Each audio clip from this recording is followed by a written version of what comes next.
Good morning, folks. We're going to continue that reality check from yesterday's show. We've got a number of items to hit today, and they are all between the Earth and Sun. Starting with our star at spaceweathernews.com, we find the last 24 hours not exactly silent, but without significant eruptions.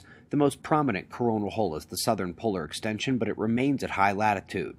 Despite not erupting significantly, the active regions do look complex. This leading group doesn't have tremendously dangerous sunspots, but it is being monitored for development as it turns in. Solar flaring remains low with B flares only. Solar wind is calming even further. Plasma speed under 400 kilometers per second this morning. We're all in the green geomagnetically. Speaking of geomagnetically, good article on how even the induction breakers and defenses against solar storms are incomplete and fail to account for harmonic disruptions and half cycles. Humans have a long way to go to even comprehend how the induction plays out within the systems we've created. And in the greatest induction events, indeed, the world would watch electronic devices fail, melt, catch fire, etc. As commenters mentioned, your cell phone can get calls inside of some Faraday cages, and in the big solar storm, no. A Faraday cage probably isn't going to be enough for pretty much anything. But what would even be the point? There's no internet, no network, no power grid. Sure, you could go off-grid and super insulate all of your solar stuff and generator, but that's just you. You better have a way to silence that generator. And that doesn't count as rebuilding. Even if everyone on Earth knew how to live pre-industrially, we don't all have the tools, and there isn't the access to enough of them. Nobody can make them in the aftermath. Nobody could drive them to you or call to order them. I see people desperately clinging to hopes in Faraday cages and a few years to 20 years of rebuild time in the comments section. Survival mode begins within days of that event. Nobody is going to work or school. Sorry. Folks, it's been a thumping card in climate science this year, the bias reaction to CO2 and the various uncertainties which together propagate errors at tremendous magnitude. But those uncertainties have mostly been about clouds and aerosols.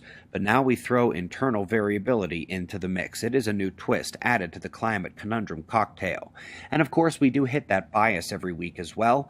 Excellent identification here of short-term forcing being neglected in their sea surface temperature models. Basically, no matter what they do, the planet just skyrockets in warmth, very unrealistically, and it's because they have their models upside down. The short-term forcings that they have just realized they're missing would be cloud-related and modulated by cosmic rays. That internal variability I mentioned is often mistaken for solar variability, and it's great to see a hint of that identified here.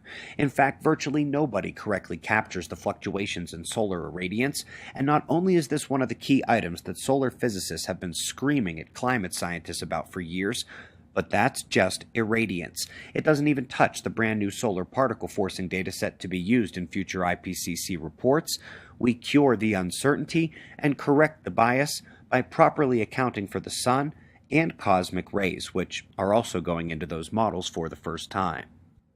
And last but not least, folks, we saw this as a preprint, hopeful for peer review confirmation, and the Astrophysical Journal. Yeah, that'll do. X700 and X1000 flares from the sun are the 3,000 and 6,000 year scale flare events. And once again, let's remember our flaring cycles. Every 11 years is one sunspot cycle, and we usually get an X10 to X20 like event at least once. In purple, the Carrington event, like 1859, is a centennial level event. The blue below that is the Charlemagne event of the 770s AD, and then walking down through the confirmed longer cycles in today's paper, and of course the only way to explain the isotopes down at the bottom. That cosmic disaster playlist on our channel page is key to understanding this highest level event on the sun. Click Suspicious Observers, find the playlist, and subscribe because we'll do this all again tomorrow. We greatly appreciate your support. The wind maps didn't like me this morning, so we'll just let you get on with your Sunday here. It's 5:30 a.m. in the new Valley of the Sun. Eyes open. No fear. Be safe, everyone.